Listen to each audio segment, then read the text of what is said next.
Hello, my name is Ramo Adderley, and I will be talking about and I'll be doing my journal check and journal video from my 11 prompts. In the first journal, in the first journal that I wrote down, we did a room from memory. In a room from memory, I talked about a room from the past, or rather, a place or a house. That place or house would be my grandma's house. That place is always in my mind and memory, and ever since I was in my grandma's house, since I was a little kid, it's always been a place of comfort. It wouldn't really matter the season or the time of the day that it would be. It would always be something different. Each season, the house would smell different. It would always be something new for each season, and it's always been a place of comfort for me ever since I was a child. And the second, which was automatic writing, I talk about how my family went on a trip to New York for my birthday. In the trip that we took for New York on my birthday, that was the first time I ever went on a plane. To me, it was pretty scary. I kept thinking that I was gonna die midway through the plane and it was all gonna crash with the passengers, but luckily it didn't happen. I also lost my phone, but turns out I was able to get it back as well.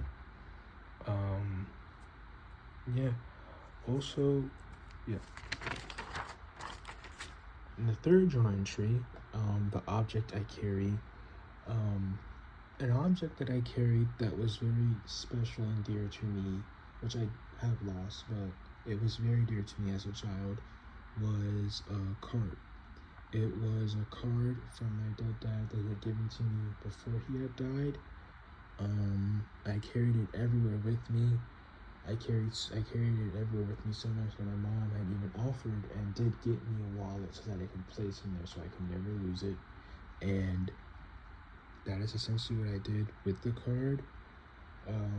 The time that object meant the most to me, it would either have to have been during his death or one day I had just completely forgotten everything about him. I had forgotten his voice. I had forgotten how he looked like. I had forgotten how he talked. I had forgotten his personality. I had almost forgotten absolutely everything it had to have been about my father. But once I looked at the card, all my memories just came swelling back about him and everything that he was and what he represented. For my fourth journal entry, we're talking about a specific sound from a neighborhood. Sounds from neighborhood. A specific sound from my neighborhood, or rather I should say my soul neighbor, would be this weird, creepy bell. They would have this bell and it would ring 24/7 at all times, no matter what. And it would just ring. And I used to always take out the garbage at night. And I was very scared of the dark. And on top of being scared of the dark, I was a very big horror fan. I watched a lot of horror genres, so anytime I would hear the bell ringing at night, I would always think that something bad was gonna happen. But luckily, I've grown a bit out of that phase. However, that bell is still there, and it still does scare me a lot. Next. For the next one, we had another automatic writing. I spoke about a show that had piqued my interest. The show is called Gen V. Gen V is it's about a bunch of college kids who essentially have gotten powers through this thing called Compound V, which you inject into them when they were a baby. The show, obviously, it talks about oppression, and it uses the superpowers as oppression, and it also uses normal people as oppression. It shows from different sides and different points of views, and it elaborates on a lot of the stuff that happens in real world in our real time. It also shows the show is a spin-off from The Boys, which is one of my favorite shows of all time as well.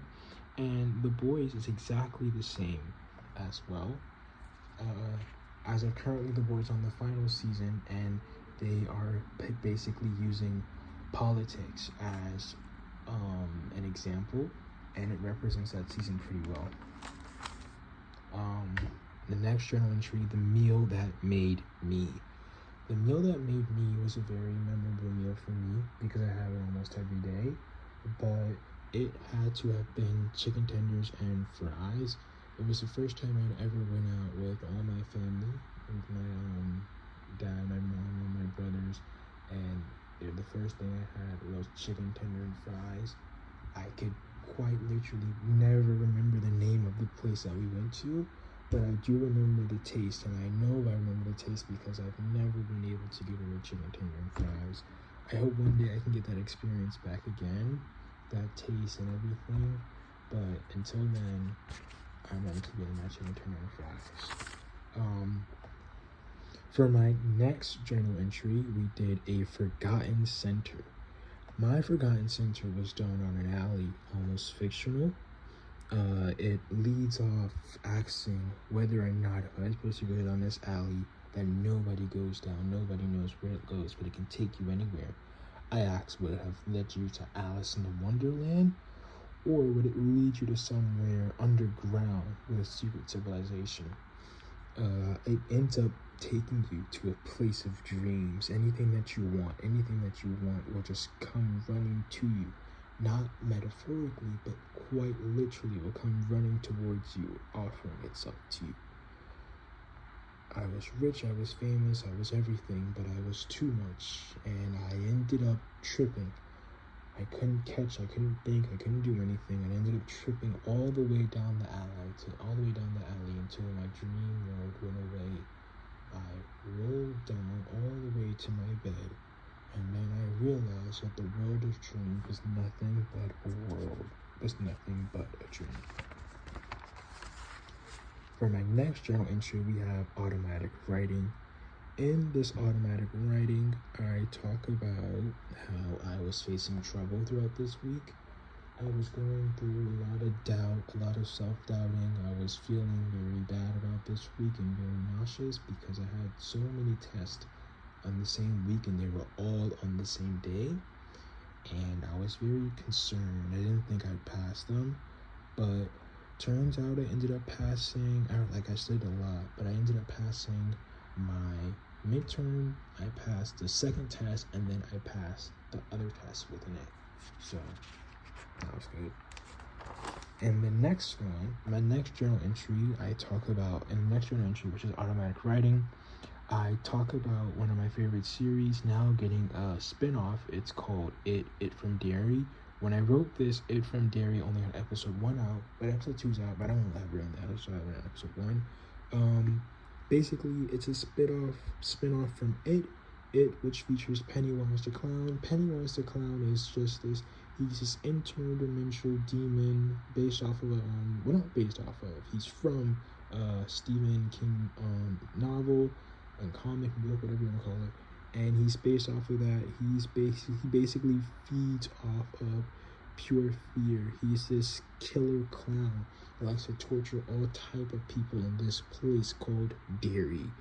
The show, which is also called It Welcome from Derry, the name of the movie is called It though, and that's what it's basically based off of. In my next journal entry, which is weather memory, I talk about weather. The weather was typically about cool. I'm coming back to one of my trips in New York, which was the main reason why I went to New York for my birthday. But basically, I wanted to go to New York to see snow because I've never seen snow. We ended up going to New York for snow, and it was so cold, and I had underestimated the cold so badly that I started to get very sick and nauseous from it. It got so bad my family had to buy me something to cover my face, otherwise I would have been entirely sick. However, even through enjoying the weather, my parents, of course, had to go back because of work and school and all types of stuff. And when we went back, I had to sleep in for almost a week. But as soon as we got back, we got a FaceTime from one of my mom's cousins, and they basically showed us that right when we left, it immediately began snowing because they also went over to New York for snow. I was so upset. I just slept the whole rest of the day. I couldn't believe it. In the last journal entry, which is automatic writing, I talk about a recent show that had piqued my interest. It was called Big Brother. Big Brother happens every year, and it's almost a social experiment, kind of. Basically, you're trapped in a house. Well, I'm not gonna say trapped because you can go out if you want to, but you are in a house filled with 16 random other house guests, and essentially you have to maneuver your way into this game. There are competitions and all sort of stuff, and your house guests get to choose who gets voted out. The game is essentially put together between a social and a physical part of the game. The physical part is that there's going to be some physical challenges. They're not all going to be they're not all going to be like mental. You need social challenges because essentially, if you are good at physical stuff, you can win physical challenges, which will gain you more power. If you're good if you have a good social game, then you won't be put up on the block, and if you do get put up on the block, you won't get voted out by your house guests. Essentially, the end game of the whole game is to essentially make it all the way down to the final two without getting eliminated, unless there's a twist, and you want to make it down, and you want your other house guests who would be in the jury, not everyone's going to be in the jury, and you want them to vote you for the winner, and the winner is crowned $750,000. That is all for my journal.